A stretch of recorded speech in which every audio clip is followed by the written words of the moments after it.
Alright, folks. I watched BlackBerry. Oh, BlackBerry, bam-a-lam. Wow, BlackBerry, bam-a-lam. A lot of critics are enjoying this movie. And I thought it was good, not great. Here's why. The movie is directed by Matt Johnson, Canadian gem. A lot of people in Canada like that Matt Johnson fella. He did Nirvana, the band, the show. He did The Dirties. I remember my drama teacher, he was talking to me about The Dirties back when it came out. Back when it was fresh on the indie market. If I remember, I might be misremembering this, but I think he had Matt Johnson as a student. Small world, that Canada. Large land, small world. But yeah, so the name Matt Johnson has always rang a bell with me. I watched The Dirties way long time ago and I can barely remember it, to be quite honest. I think it was just so different that it didn't really connect with me, but I'd really be down to rewatch it. But this is a more mainstream, broad appeal movie from Matt Johnson, from what I can gather anyway. His other movies like Operation Something, the moon landing movie, that was a bit more niche. And this is like the one that's getting a lot of attention because it's the story of BlackBerry. Everyone had a BlackBerry at some point. I had a BlackBerry. No, it wasn't. It was a Samsung. Never mind. And it was my brother's. I just borrowed it once for a field trip. Why am I lying in my own review? I'm losing the trust of my dear audience. Anyway, so yeah, everyone knows the story of BlackBerry. Everyone knows that we all had BlackBerries, and all of a sudden BlackBerries were passé, and it was just that thing your dad had. What is the story behind such a thing? This is what this movie wants to answer. The movie follows Jay Baruchel's character, and he's more of the tech guy, and he has this friend who's a bit more eccentric, who's like that kind of friend that is immature and has his ways, and you kind of want to leave him in the past, but he's such a close friend that you kind of drag him along for the ride. They meet this businessman who's a bit down on his luck. All three of these people come together to create BlackBerry, the business. That's basically the story. It's the classic rise and fall of a certain business story. You're getting a lot of these movies. I remember when Social Network came out, people were like, I'm fucking making a movie about fucking Facebook? What the fuck? Ended up being Kino. And then that's kind of become the trend, is you take this little benign thing in society, Facebook, Tetris, BlackBerry, and you kind of tell the untold story of it. Hey, I have a ring light here. Who created the ring light? Huh? Who was responsible for the ring light? Am I right? Right here I have an iPod Classic. Who created the iPod Classic? What was Steve Jobs? But what is the story? The untold story of... It's kind of getting annoying is what I'm getting at. I'm tired of these movies taking something that's like, oh, Tetris is just that little game with blocks, but here's the untold story. There was communism involved, and the Nazis were in it too, and yeah, it's kind of, I think that's what made me not want to like it, is I feel like I'm kind of done with these kind of business rise and fall stories, and not much to it. Unfortunately, that's how I felt coming out of this movie. I went in thinking I was going to enjoy it, but I left kind of feeling a little hollow. The movie has very weird camera work throughout the film. It feels like a documentary. Here's another movie, Air Jordan, same thing. It's a fucking shoe.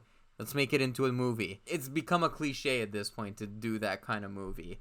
Just take a benign object and turn it into a movie. And it, again, like I said in my Air Jordan review, or the video I did where I talked about Air Jordan, is I feel like in the hands of a different director, it would have had a bit more flavor.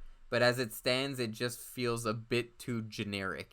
Like I said, it's a very unsophisticated story. It's your classic rise of and fall story. You have a relationship between one guy who's very tech savvy, who has a friend who's immature, and who's kind of dragging him. We've seen that a lot in the past.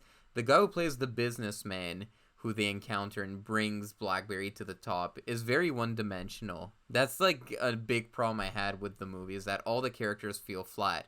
Matt Johnson plays the guy who's the friend who's a bit more immature. He's very flat. He's just a frat boy type, likes his movie nights, refers to movies from the 80s that are the movies you would refer to in the 80s. Oh, Indiana Jones. Ooh, Big Trouble in Little China. Jay Baruchel is just your kind of autistic kind of type, you know, not much to his character. And the business guy was the worst part of the movie. He's just over the top, evil, greedy businessman who just, I want to squeeze every last profit. We need to make the third quarter our most profitable quarter. I don't know.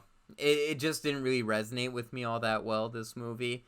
But in the final act, the reason why I'm giving this kind of a 6 out of 10, that final act really does a lot.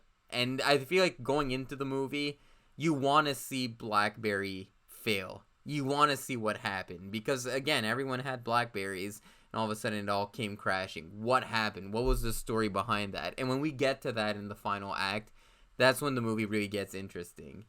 Unfortunately, the first 2/3 of the movie aren't as interesting as that last third. And it sucks because you do kind of need those first 2/3 in order to build it up. So I feel like if the build up was better so that the tumbling down voice crack, sorry, so that the tumbling down does have more of an effect, I feel like I would have liked the movie a lot better.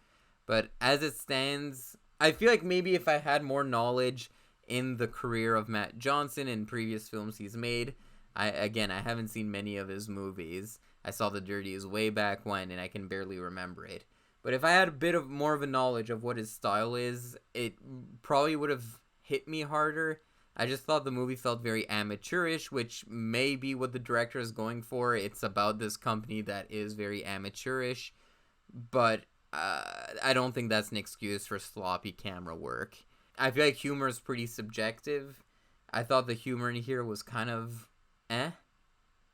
And another thing that this is a major nitpick alert. Come on, guys, don't judge me. But every time someone drives into a parking space, they drive into the parking space and the camera lingers on the sign written the character's name.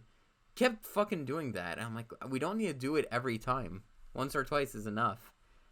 Every fucking time? Yeah, I don't know. I didn't get the movie, I think. I didn't get the movie. A lot of people are loving this movie. It has an over 90% on Rotten Tomatoes. I'm like, it's good.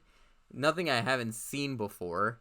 Again, it was like that Air Jordan movie where it's like kind of that Big Short kind of flavor to it, but it didn't have much to chew on. I feel like it needed a bit more style, just a bit more. It felt very dry to me. Anyway, that's just how I feel. Did you guys watch BlackBerry? Did you like it? Did you hate it? Comment below. Let me know. See ya.